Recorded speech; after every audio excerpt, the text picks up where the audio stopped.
Alors salut les amis, aujourd'hui on se retrouve pour parler de la suite du Sorceleur, donc toujours de Andrzej Sapkowski, Le Temps du Mépris. Alors l'amie qui m'a fait lire les livres audio m'a dit qu'elle avait trouvé que celui-là était moins bien que les autres, donc en le lisant je me suis vraiment posé la question, parce que moi j'avais le souvenir que quand j'avais lu les romans, j'avais trouvé que c'était de mieux en mieux. Donc je me disais peut-être qu'il y a eu un temps mort pendant Le Temps du Mépris et que je m'en souviens pas, c'est possible. Donc quand je l'ai lu, je me suis dit que j'allais chercher ce qui allait pas. Et petit spoiler, j'ai pas trop trouvé. Alors, résumé.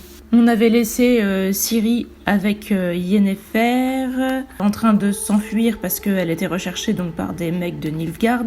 Geralt, il me semble qu'il avait prévu de retrouver Rience et de lui péter la gueule. C'était le programme. Les rois, ils voulaient retrouver Ciri pour la tuer et Nilfgaard, ils voulaient retrouver Ciri très certainement pour que l'empereur l'épouse et que du coup il ait une légitimité à régner sur Cintra dans un premier temps et peut-être plus si affinité. Je sais pas trop quoi vous dire parce que finalement la question c'est qu'est-ce qu'ils vont devenir tous, sachant que la guerre va reprendre.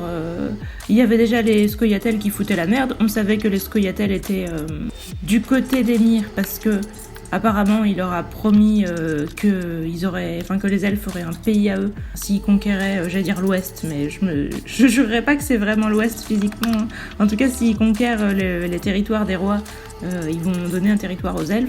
Donc voilà, les Scoia'tael sont avec eux. Il y a aussi embrouille avec les magiciens. On sait que jusqu'à maintenant, les magiciens manipulaient les rois dans l'ombre. Et là, du coup, ils prévoient de se retrouver. Ils aiment pas trop parce que les rois ont décidé de prendre des initiatives sans eux. Les rois n'aiment pas trop non plus que les magiciens essayent de les manipuler et donc ils ont décidé d'envoyer des espions chez les magiciens. Et donc il va y avoir une petite embrouille entre le camp roi/magicien. Donc ça d'un côté, et d'un autre côté, les rois ont prévu d'essayer de foutre la merde pour avoir une excuse pour rompre les accords de paix avec Nilfgaard et recommencer à les affronter. Donc il va aussi y avoir embrouille sur ce plan-là. Et tout ça en recherchant Ciri, qui du coup elle va devoir s'enfuir et se faire discrète dans ce bordel. Et Geralt, lui, son programme c'est seulement de retrouver et de tuer Rience et puis d'en apprendre plus accessoirement sur pourquoi il recherche Ciri, quelle est l'embrouille. Avec tout ça. Du coup l'histoire, voilà, hein, c'est vraiment, d'ailleurs c'est ce que mon ami a pas aimé, ça devient vraiment très politique. Enfin, il y a vraiment le côté à la fois espionnage, à la fois on voit plein de parties et leurs réactions face aux autres où ils essayent tous de se manipuler, d'être plus malins que les autres, où ils font tous un peu des coups de pute, etc. Moi je trouve ça génial, mais c'est vrai que le reproche que mon ami a fait, c'est qu'il y avait beaucoup de persos et que du coup c'était un peu dur à suivre, et ça c'est carrément vrai. J'avais un peu des déconnexions surtout que dans certains passages, on est du point de vue de soldats qu'on connaît pas plus que ça et qu'on reverra pas après, pour nous montrer dans quelles conditions ils sont eux dans la guerre, et on nous montre genre les ordres qu'ils reçoivent et comment ils les prennent, sachant que eux ils ont plus envie de se prendre pour des héros, quitte à crever comme des merdes. Ils ont envie de se dire qu'ils combattent des mecs dangereux, etc. Donc ils sont en mode on veut se battre contre Nilfgaard machin. Et à un moment par exemple il y a un roi qui décide de se rendre à Nilfgaard parce que il a pas vraiment le choix, il sait qu'il va perdre, et du coup il demande à ses troupes d'aller aider les Nilfgaardiens dans les pays d'un de leurs anciens alliés, et du coup les soldats ils sont un peu en mode mindfuck. Donc voilà, c'est pas inintéressant, mais c'est vrai qu'on suit des persos qu'on reverra pas plus tard, on n'est pas dans l'histoire de Ciri, Geralt et les mecs qu'on a réellement envie de voir, donc ça peut paraître un peu long et fastidieux, même si c'est pas du tout inintéressant, mais c'est vrai que ça peut faire des déconnexions. En tout cas, moi j'ai eu quelques déconnexions pendant ce passage-là, et du coup je peux comprendre la critique à ce niveau. Cela dit, c'était qu'un seul chapitre, donc voilà. Le concept, je vous dis, ça devient vraiment un truc de guerre, espionnage, et on entend parler de ce que pensent les rois, de ce que pense la population des royaumes, etc. Ça devient vraiment très très politique. Donc on perd un peu le côté conte, c'est peut-être ce que mon ami a pas trop apprécié. On a quand même des grosses références que je ne vous spoilerai pas pour l'instant. Des nouvelles créatures qu'on rencontre, on en apprend plus sur les pouvoirs de Ciri, etc. Donc on perd pas totalement cet aspect magie, merveilleux, conte, etc. Mais il faut quand même reconnaître que ça devient un peu du 50-50 avec le côté politique, guerre et compagnie, alors que c'était pas du tout le cas au début. Donc moi c'est quelque chose que j'ai vraiment aimé et qui m'a donné l'impression que l'univers était plus réaliste, plus profond, plus intéressant, etc.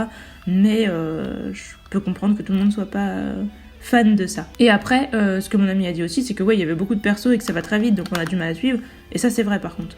Je trouve que ça aurait gagné à être 2 fois plus long et 2 fois plus détaillé, quitte à nous faire suivre des points de vue d'autres persos dans les royaumes, mais des persos qu'on aurait suivis depuis longtemps et à qui on aurait vraiment pu s'attacher, et pas juste des soldats random qu'on suit pendant un chapitre et qu'après on ne verra plus. C'est vrai que sur ce plan-là, ça aurait pu peut-être être mieux. Déroulement de l'intrigue, il n'y a plus le côté conte, mais par contre, il y a toujours un côté chapitre assez indépendant. Comme je vous disais, il y a ce fameux passage donc, où on est du point de vue d'un soldat. Au début, le tout premier chapitre, on est du point de vue d'un postier, d'un messager, d'un des rois, du coup, qui on nous explique comment il voyage à cheval en fatiguant sa monture et du coup en changeant à chaque fois qu'il arrive dans une ville où il peut se reposer, et que du coup, comme les aubergistes, enfin les gens dans les villes sont obligés de lui donner des chevaux parce que c'est un messager royal, quoi. Donc il a une dérogation pour prendre les chevaux qu'il veut. Du coup, les gens, quand ils le voient arriver, ils l'aiment spontanément pas et ils le prennent assez mal. Et voilà, donc on a vraiment le quotidien de ce mec et on va le suivre pendant tout le premier chapitre. Et après, on le reverra plus. Je pense que je peux vous le dire tout de suite, vu que c'est le premier chapitre, c'est pas un gros spoil parce qu'il se fait buter. Donc voilà, et en fait... Donc après, on va avoir un chapitre du point de vue de Geralt, un chapitre du point de vue de Ciri, un chapitre du point de vue des rois, voilà. Enfin, il y en a quand même plusieurs du point de vue de Ciri, il y en a au moins 2. Et du point de vue de Geralt aussi, je crois qu'il y en a 2. Mais il y a moins de chapitres que dans le livre précédent. Il me semble qu'il y en a que 7. Et donc, sur le livre audio, ils sont tous divisés en 2. Et comme je vous dis, chaque chapitre est extrêmement indépendant. Il a sa propre ambiance, quasiment comme si c'était une nouvelle. Et il y a vraiment un changement de tableau, de registre, de personnages, un changement de tout quand on change de chapitre. Et ça peut être assez rapide et faire un peu bizarre, parce qu'ils ont vraiment chacun leur patte, on va dire. Et le tout, c'est pas qu'il est pas cohérent, il l'est d'un point de vue logique, mais c'est vrai que d'un point de vue émotionnel, les chapitres sont assez inégaux. Il y en a qui sont extrêmement contemplatifs, où vraiment on a les paysages en tête et on a vraiment le ressenti des persos et tout. Évidemment, c'est ceux que je préfère. Et à côté de ça, on a ceux qui sont vraiment très politiques, où on a des conversations entre les persos qui parlent de ce qu'ils ont l'intention de faire par rapport à tel ou tel pays. Et tu vois des gens réagir par rapport à ça. Ou alors ils apprennent des nouvelles de ce qui s'est passé dans tel endroit. Et du coup, on les voit aussi réagir par rapport à ça et tout ça. Et ces chapitres-là, ils ont leur propre ambiance et ils ont l'air un peu décorrélés du reste. Et c'est un peu dommage parce que c'est vrai qu'ils sont quand même moins bien faits que les chapitres les plus poétiques, les plus contemplatifs, etc. Ils sont un peu bruts de décoffrage et donc ça fait un peu... on prend plein d'informations dans la gueule sans mise en forme ou sans préliminaire pour que ça soit plus... pour que ça rentre mieux et qu'on arrive plus à avoir l'impression de faire des pauses en fait. Ouais, c'est très dense. Mais du coup, déroulement de l'intrigue, il y a vraiment de l'action, etc. Mais je vous dis, il y a ce côté, les chapitres sont très différents les uns des autres, qui peut être un peu étonnant et déconcertant. Pour moi, c'est pas forcément un défaut, mais c'est une caractéristique à préciser, parce que c'est assez original. J'ai pas l'impression de voir vraiment ça d'habitude, quoi. La fin, j'y reviendrai. Les personnages, c'est toujours les mêmes, mis à part les 2-3 persos qu'on suit...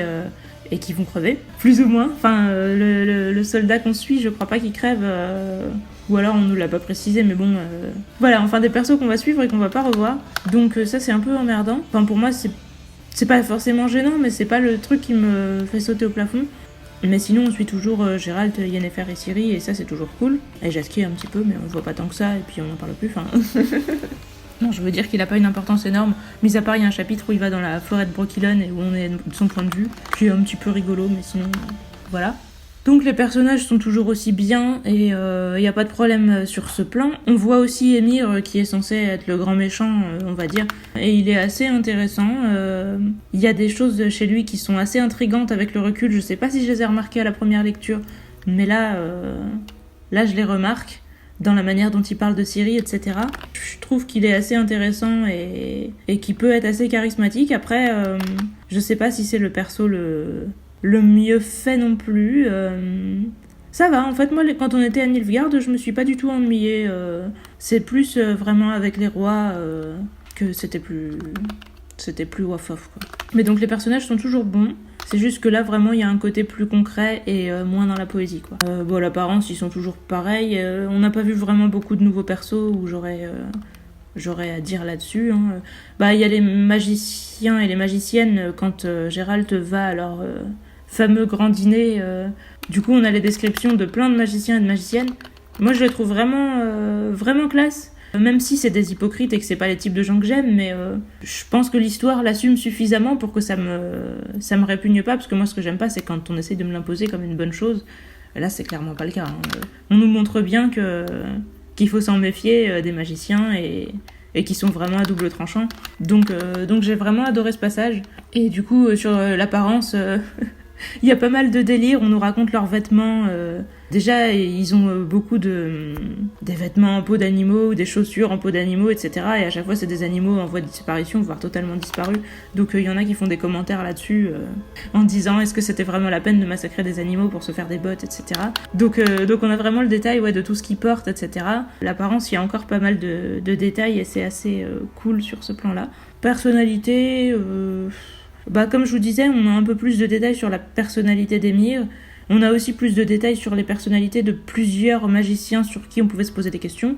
On voit plus Vilgefort, donc ça c'est un truc cool parce que c'est aussi un grand méchant de l'histoire. Pour l'instant, je pense qu'on n'est pas censé savoir vraiment qui est le plus grand méchant entre Vilgefort et Emir.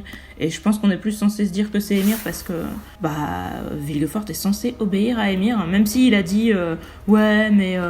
c'est plutôt moi qui me sers de lui, machin. Bon, on n'est pas obligé de le croire, hein. Enfin, les magiciens, ça a quand même l'air d'être des grandes gueules qui se la pètent. Donc voilà, dans la pratique, Emir, on voit bien qu'il a du pouvoir, alors que Vilgefort, il a des pouvoirs magiques, mais... Et puis il se bat super bien, mais voilà, mais est-ce qu'il a du pouvoir concret sur les gens? Ça, on le sait pas trop. Oh, ma voix est cassée! Ça, c'est le pollen, encore. Il fait beau, donc... Oui, on en apprend aussi, on vous revoit Kahir, donc le fameux mec avec le home...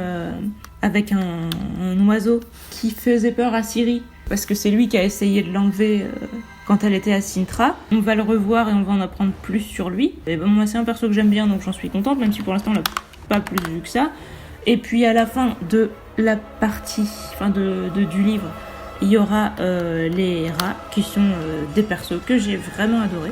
C'est pour ça que j'ai pris le pseudo de Falca sur Multimune. C'est pas tant parce que j'ai adoré le personnage de Falca, même si bien sûr que si tu me dis une magicienne qui est connue pour être une grosse saloperie et qui a voulu tout brûler et qui a été elle-même brûlée et qui a balancé des malédictions en brûlant et tout ça, bien sûr que je trouve ça classe. Mais à l'origine, si j'ai eu envie de prendre le pseudo Falca, c'est parce que j'avais adoré la période des rats. Donc voilà, on a pas mal de nouveaux persos intéressants avec des personnalités cool, même si on va garder les mêmes principaux. Après, Ciri, elle évolue énormément, vu qu'elle est adolescente, c'est le moment où on évolue le plus dans nos vies. Donc elle va prendre cher et ça va la faire évoluer, donc ça aussi c'est bien sympa. Oui, là je suis en train d'embrayer sur l'évolution. Gérald pas trop... Si, parce qu'il va vivre une petite déconvenue quand même. Gérald, qui était le mec le plus fort de l'univers dans toutes les nouvelles qu'on a vues jusqu'à maintenant. Voilà, il va un petit peu prendre cher. Donc il va être obligé de se mettre à jour et il va pas forcément aller super bien dans sa tête. Mais je pense quand même que celle qui vit le plus d'évolution, c'est Ciri. Et justement, c'est pour finir chez les rats, qui sont des voleurs un peu sans foi ni loi. C'est pas plus mal. Depuis le début, elle avait un côté un peu enfant gâté, qu'elle arrivait jamais vraiment à défouler. Et là, c'est pas plus mal qu'elle ait eu l'occasion d'être confrontée à la fois à ses pouvoirs dans le désert, mais j'y reviendrai, je vous en dis pas trop. Mais le passage du désert, moi j'ai vraiment adoré. Et après, au groupe des rats, le fait qu'elle soit passée par le désert avant, ça fait qu'elle est beaucoup plus encline à accepter le groupe avec ses défauts et ses problèmes. Et en même temps, elle sent qu'elle a besoin d'un groupe, quoi. Mais en même temps, ça va pas être facile du tout.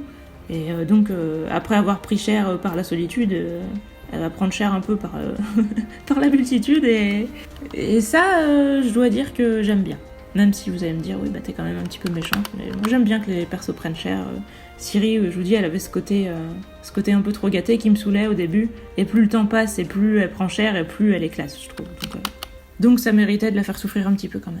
L'univers des lieux et les créatures, c'est toujours pareil, mais comme je vous ai dit, il y a beaucoup plus de concret, beaucoup plus de trucs en mode qui fait la guerre à qui, comment il va encercler qui, et comment il met la pression à un tel, et qui pourrait être les alliés de trucs, et est-ce qu'il faut prendre tel pays d'abord pour avoir un point stratégique, etc.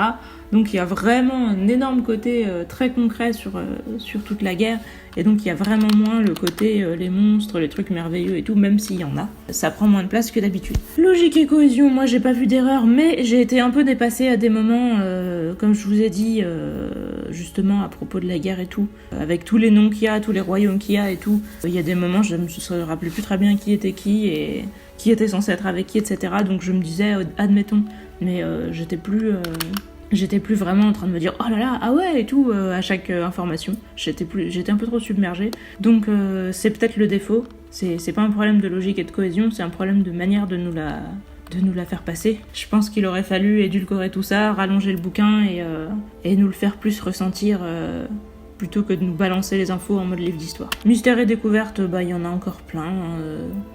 Vraiment, même si on va surtout découvrir la vérité profonde de Ciri, on va dire, vu que elle va être face à elle-même, à ses pouvoirs, et voilà, ça va l'obliger à évoluer, etc. Donc je pense que les plus grands mystères qu'on va vivre, c'est ça. Mais l'univers est quand même assez mystérieux. Justement, avec le moment du désert, Ciri va se retrouver vraiment à Pétaouchnok, loin de tout ce qu'elle a connu avant, donc elle va rencontrer des nouvelles créatures dont elle a jamais entendu parler, qu'elle a jamais vu nulle part, et dont elle sait pas du tout comment elles fonctionnent avant d'être obligée de se battre avec. Donc c'est vachement cool. Il y en a toujours du mystère et de la découverte, même si c'est moins au centre de l'attention que ce que c'était dans les premiers tomes de nouvelles. L'écriture, elle a toujours son côté poétique dans les passages contemplatifs, comme je disais, notamment le désert, etc. Mais elle est trop dense dans les moments qui parlent de politique. Même le fait de nous montrer un peu d'humour, entre guillemets, en nous montrant des persos un peu bêtes, un peu random, qui disent un peu de la merde et qui ont des points de vue un peu clichés, ça compense pas tout à fait le fait qu'on essaye de nous faire passer des trucs assez compliqués de manière très rapide. Vraiment, je fais confiance à l'auteur pour me dire que son univers, il est fouillé et cohérent, mais je trouve que ça aurait mérité d'être mieux amené. Poésie et contemplation, donc je vous disais, il y en a toujours, mais moins, parce qu'il y a des passages où c'est pas le propos. Et d'ailleurs, il n'y a pas beaucoup de passages où c'est le propos. Vraiment, le désert, je pense que c'est celui où il y en a le plus. Et éventuellement, la fin avec les rats, moi, je sais pas si on peut dire que c'est de la poésie et de la contemplation, mais j'ai retrouvé ce que je préfère dans l'écriture de ce mec, vraiment. Il y a vraiment un côté...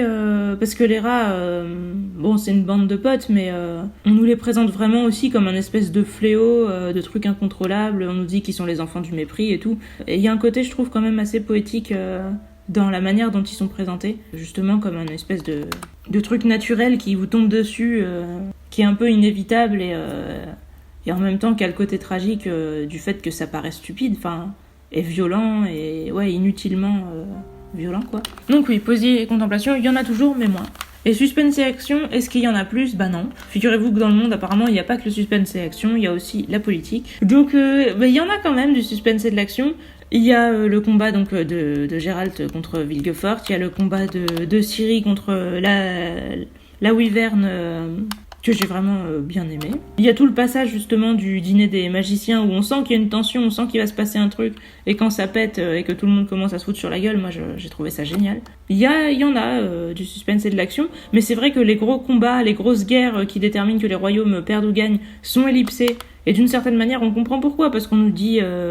Voilà, les Nilfgaardiens sont plus nombreux, en plus ils sont aidés par les Scoia'tael qui vont en première ligne et qui sont super balèzes d'un point de vue de tirer à l'arc et tout ça. Les elfes ils sont beaucoup plus doués que les humains, donc les humains galèrent à mort contre les Scoia'tael, et en plus après il y a l'armée des Nilfgaardiens qui les achève. Donc on comprend très bien que pourquoi les armées des rois se font défoncer, et on n'a pas forcément besoin de voir le combat dans le détail pour le comprendre, mais je pense quand même que ça aurait peut-être été mieux qu'on le voit.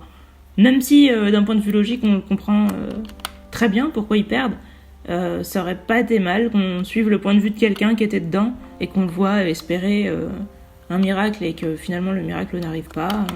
J'ai bien aimé comment on a décrit le déni, entre guillemets, dont les gens ont fait preuve jusqu'au bout dans les royaumes, en mode oui mais on va s'entraider, oui mais machin va peut-être venir nous aider, et puis de toute façon nous on est protégés, il y a tel ou tel pays qui sont avant donc ça va et tout, et finalement les trucs s'écroulent au fil du temps les uns les autres, ça fait un peu domino au château de cartes, et quand le tour vient de ceux qui étaient derrière et qui se croyaient protégés, d'un coup ils font moins les malins, alors que l'instant d'avant encore ils se la pétaient en mode oui on va les mettre dehors, c'est Nilfgaardien et tout. En fait au dernier moment ils se rendent compte qu'ils sont foutus, et ça je trouve ça très réaliste, d'autant plus par rapport à ce qu'on vit en ce moment. Vous allez peut-être me dire que ça n'a rien à voir avec le coronavirus, mais si, en fait, parce que notre gouvernement a fait beaucoup de déni, et les gens ont fait beaucoup de déni, et je pense que ça pourrait très bien être pareil. C'est Macron qui a commencé à comparer ça à une guerre, mais là, du coup, c'est vraiment la même chose, en fait. Quand tu vois un ennemi inconnu, à la fois que t'as envie de mépriser, justement, parce que tu le connais pas et que tu le comprends pas, et en même temps qui te paraît un truc un peu implacable et effrayant, justement, parce que tu le connais pas et que tu le comprends pas, bah t'es en mode, oui, on va le défoncer, jusqu'au moment où il est trop tard et où t'es en mode, bon bah... on va peut-être se rendre en fait. Donc ça j'ai vraiment bien aimé. Mais je vous dis ça aurait été bien si ça avait été plus détaillé. Les dialogues, il y a plus de sous-entendus. Moi je pense que c'est ce qui a fait que je suis de plus en plus rentrée dedans, etc.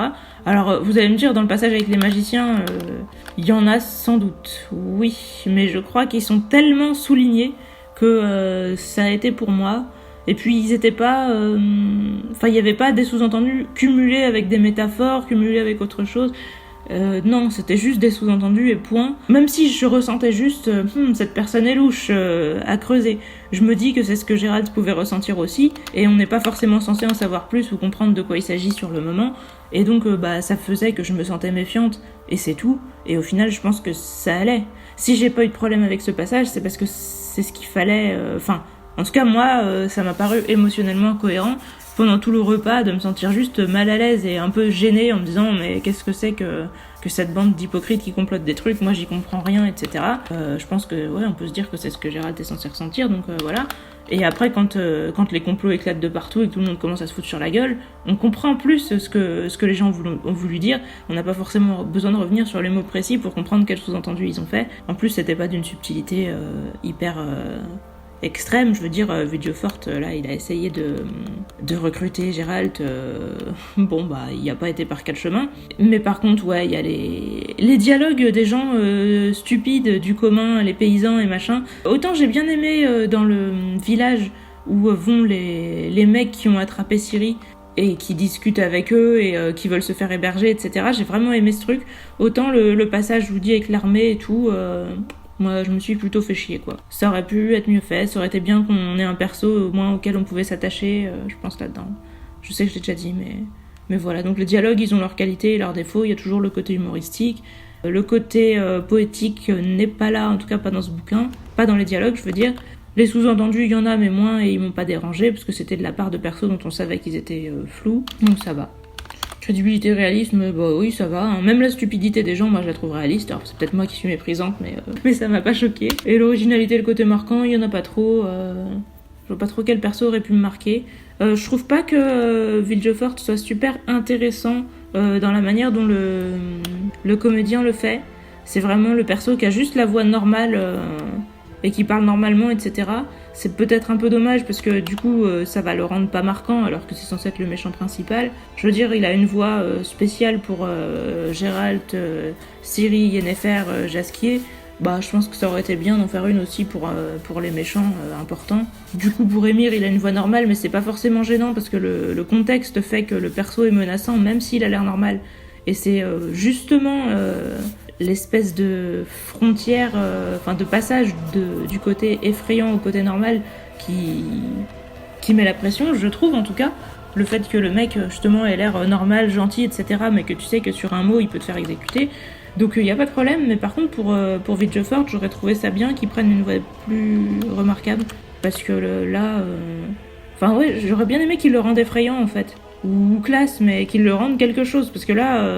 on a l'impression que c'est juste un mage quelconque, et du coup, le fait que ça devienne le méchant principal, on n'y croit pas forcément. J'en parle alors qu'on l'a pas encore vu, mais j'espère que quand il fera Bonnard, qu'il lui donnera une voix vraiment flippante. Parce que voilà, je pense que Bonnard, c'était vraiment le méchant, moi, qui m'a le plus fait flipper du livre, de la saga, et que j'ai le plus aimé du coup, parce que que j'ai le plus aimé en tant que méchant, pas dans le sens où moi j'aime les méchants d'habitude, parce que du coup c'est pas du tout un mec que j'apprécie, mais je veux dire en tant qu'ennemi, c'était vraiment celui où j'avais le plus la pression, j'avais vraiment envie qu'il le bute et tout ça, donc j'espère qu'il le fera bien, mais voilà, je suis un peu déçue par Villefort. Donc note globale, je vous dis, j'ai mis 8 à l'ensemble, je reste sur mon 8. Moi j'ai vraiment pas de problème avec ce livre plus qu'avec le précédent, au contraire, j'ai l'impression que c'est de mieux en mieux. Même si ce qu'il y avait de bien dans le précédent, c'était le côté début, justement. Le fait que Ciri découvre qu'elle a des pouvoirs de magicienne. Son entraînement chez les sorceleurs, j'ai trouvé ça génial. Donc vraiment le côté où on sent que Ciri, c'est un perso plein de promesses. Et où on la voit qui est douée à la fois en magie et à la fois au combat, etc. J'ai trouvé ça extrêmement grisant et c'est quelque chose que j'ai beaucoup apprécié. Mais par contre, sur le fait que l'histoire prenne de l'ampleur, où on voit où ça va, on voit vraiment que Nilfgaard est de plus en plus en position de force, et que du coup le fait qu'ils recherchent Ciri et que Ciri soit un truc super important pour leur plan, ça prend aussi en importance. Rience, au départ, c'était un mec à la con au service d'une des puissances parmi une dizaine, et maintenant on se rend bien compte que, vu l'importance que prend Nilfgaard, Rience, même si c'est un mec à 2 balles, c'est un mec à 2 balles au service du méchant principal. Donc ça lui donne aussi de l'importance et on commence à voir un peu où ça va et tout. Donc moi vraiment je trouve ça génial. Je dirais pas qu'il est moins bien que le précédent, même si j'admets les défauts dont j'ai déjà parlé. Pour moi c'est vraiment de mieux en mieux. Et donc je reviens sur la fin. Ce que je peux vous dire tout de suite sans que ce soit un spoil, c'est que ça se termine en cliffhanger. Et que du coup moi c'est à partir de ce livre que j'ai enchaîné tous les autres sans pouvoir du tout m'arrêter. Parce que le premier livre, je l'avais fini et je étais en mode ouais, c'était sympa, voilà. Et j'avais fait une pause quand même de peut-être une journée ou deux. Je dis pas que je me suis arrêtée pendant des semaines. Je me souviens pas pendant combien de temps, mais en tout cas, j'ai pu faire une pause à la fin. Alors que celui-là, quand il s'est terminé, j'ai ouvert le suivant tout de suite. Et à partir de là, je les ai enchaînés. Donc pour moi, c'est le premier où justement, vraiment, je me suis dit ah bah là, cette histoire, moi je sens que ça va faire partie de mes livres préférés. Donc je peux pas dire que ce livre était moins bien que les autres, même si je vois quel défaut on peut lui reprocher. Donc voilà, et du coup la fin, j'y reviens, donc attention au spoil.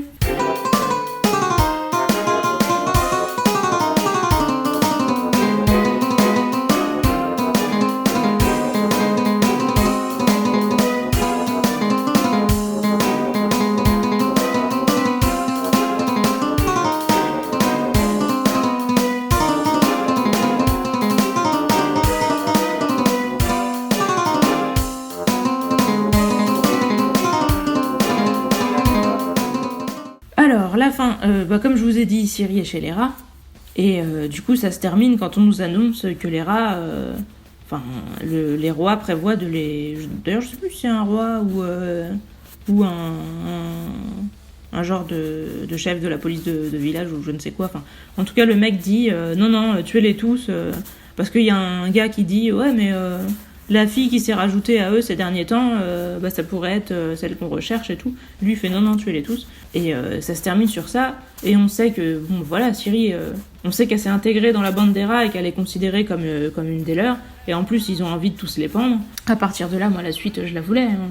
Il n'y avait pas moyen. Déjà que j'adore, je vous avais dit, j'avais adoré la bande de la Pigrièche.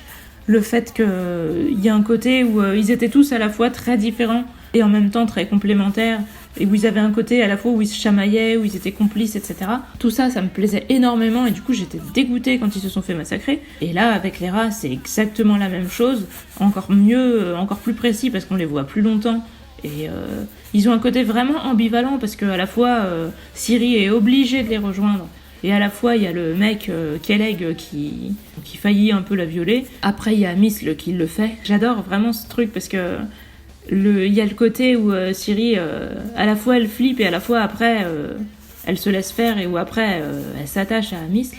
Donc en gros, il y a vraiment... j'allais dire, je trouve ça génial d'avoir fait ça parce qu'il fallait oser le faire, quoi. À l'origine, c'était quasiment un viol et en fait après Ciri, elle aime vraiment Misl, quoi. C'est pas seulement parce qu'elle est obligée, alors il y a probablement un peu de ça, mais elle l'aime quand même. Et justement, le fait qu'il n'y ait pas de frontière claire entre le fait d'être obligée et le fait d'être réellement attaché, je trouve ça génial. C'est très rare d'oser écrire un truc comme ça. Donc vraiment, j'adore ce passage. J'adore la relation justement entre Misl et Ciri, j'allais dire Falka du coup. Voilà, vu qu'elle s'appelle Falka dans cette période. Et j'adore... j'adore aussi le reste de la bande, hein. Le chef qui a l'air plutôt sympa et bienveillant envers Ciri, Étincelle qui fait genre je veux pas d'elle, etc. Puis en fait après qu'il l'accepte quand même avec l'air de dire vous faites ce que vous voulez, ok, enfin voilà, on sent de toute façon les elfes ils sont comme ça, ils sont un peu hautains, distants, méprisants, machin, mais quand ils sont de ton côté, après, ils t'aident et ils sont loyaux. Donc, en tout cas, ceux qu'on a vus, ils étaient comme ça pour l'instant. Donc moi, j'ai cette image d'eux. Et donc Étincelle, elle est en mode je veux pas de toi. Et en fait, après, une fois qu'elle l'a accepté, elle va être aussi en mode à la vie à la mort avec Ciri comme avec les autres rats. Donc vraiment, j'ai adoré toute cette relation. Et même le moment où il lui donne chacun un objet en disant t'as rien, mais prends au moins ça et tout. Où ils choisissent chacun un truc qu'ils ont volé pour lui donner. J'ai trouvé ça vraiment beau. Il y a vraiment un truc que j'adore dans cette bande. Même leur concept, le fait qu'ils volent des choses et qu'ils les redistribuent, mais pas parce qu'ils sont généreux, mais parce qu'ils en ont rien à foutre. Je trouve ça à la fois très réaliste et en même temps, justement, ça explique pourquoi les gens les apprécient. Et je trouve ça génial, en fait, une bande de bandits que les gens apprécient, que les gens ont envie d'aider, qui sont tous charismatiques, qui sont tous un peu des enfants, ce qui est logique, vu que, voilà, dans un monde où il y a la guerre et tout, il y a plein de gens qui ont perdu leur famille, etc. Donc, voilà, des enfants qui se retrouvent à la rue, ou des jeunes militaires qui ont vu leur frère se faire massacrer et qui se sont retrouvés tout seuls, etc. Et qui se disent merde, pourquoi je continuerais là-dedans, autant que je fasse ce que je veux, de toute façon ils vont m'exécuter s'ils me retrouvent en tant que déserteur ou machin. Donc vraiment, cette bande, je la trouve hyper crédible et en même temps, j'adore leur dynamique de groupe, leur espèce de solidarité à la fois innocente et en même temps assez profonde, etc. Leur loyauté un peu instinctive, leur espèce de sens de l'honneur, même si c'est des grosses raclures, ils ont vraiment ce côté où ils se laissent jamais tomber les uns les autres et tout. J'adore ce truc. Donc vraiment, moi, c'était un des trucs que j'avais adoré globalement dans la saga, les rats, et du coup, vu qu'on les voit dans ce livre, forcément, je peux pas dire que j'aime pas ce livre, quoi. Et puis évidemment, avant, ce que j'ai pas trop voulu vous spoiler, c'est le passage du désert où Ciri rencontre une licorne, ce qui est déjà quand même quelque chose, et où ensuite elle réussit à se connecter avec ses pouvoirs magiques en essayant de se lier au feu, et où elle sent qu'elle aurait pu être toute puissante, mais que si elle avait choisi ça, tous les gens qu'elle aimait seraient morts, et où du coup elle a renoncé à son pouvoir. Moi je trouve ça horrible de renoncer à son pouvoir, je trouve ça hyper triste, et ça me déprime un peu toujours quand il se passe des choses comme ça, mais en même temps c'était beau. Quelle est la vision à la fois le côté où elle se sent toute puissante, où elle a l'impression d'avoir jamais ressenti un plaisir aussi grand, etc. Et où en même temps, après, elle voit les gens qu'elle aime qui meurent et où elle se dit non, je veux pas ça et tout. Ça me parle énormément et j'ai trouvé ça vraiment beau. Et puis j'aime bien le fait que les licornes, en fait, que celle avec qui Ciri était, c'était qu'un bébé et que les autres licornes sont des êtres intelligents, multidimensionnels, etc. Qui sont en mode on comprend pas les humains, mais on préfère pas interférer avec, mais si jamais elle avait accepté sa magie et tout, vu qu'elle aurait été dangereuse et qu'elle aurait pu détruire le monde, on l'aurait attaquée. Et le fait que eux ils comprennent qu'elle a renoncé à la magie et qu'ils l'épargnent par rapport à ça et tout, j'ai trouvé ça assez beau aussi. J'ai vraiment bien aimé de la manière dont c'était décrit et tout, donc j'ai vraiment adoré dans le désert quand elle était en train de galérer pour survivre. J'ai vraiment l'impression de l'avoir vécu, d'avoir des images en tête et tout. Donc ouais, vraiment le passage du désert, un de mes passages préférés, le passage des rats, peut-être aussi, vraiment aussi un de mes passages préférés, donc voilà.